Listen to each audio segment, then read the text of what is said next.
छठी माई के पावन बरतिया व्रत करब हम जरूर। व्रत करब हम बबुआ के हउए मनतिया मानत करब हम जरूर। मानत करब हम जरूर।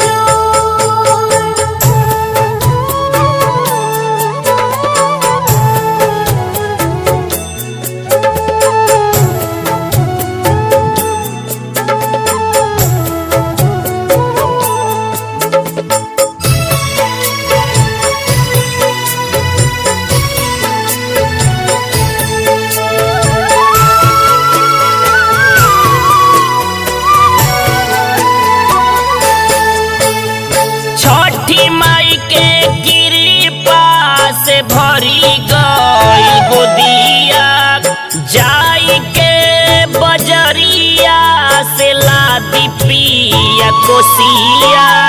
छठी माई के कृपा से भरी गई गोदिया जाई के बजरिया से लादी पिया कोसिया।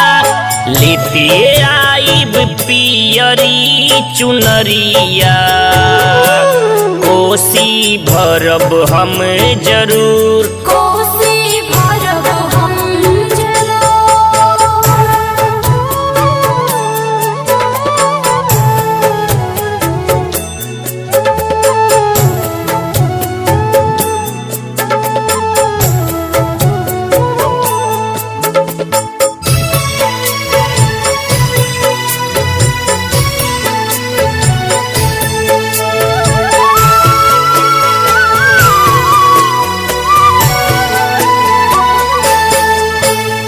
होते बिहान दुअरे तमुआ तनाई दी आजन बाजन संग दुअरे पोखरा खनाई दी।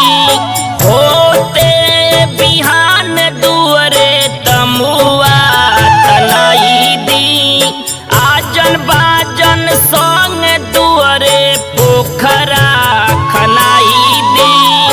इहे बाईर साथ जी अरजिया परब करब हम जरूर। परब करब हम जरूर।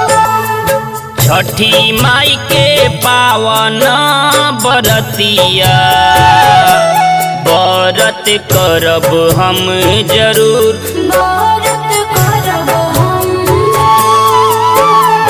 बबुआ के हउए मनतिया मानत करब हम जरूर। मानत करब हम जरूर। आदित्य स्टूडियो मनिया मिर्जाबाद।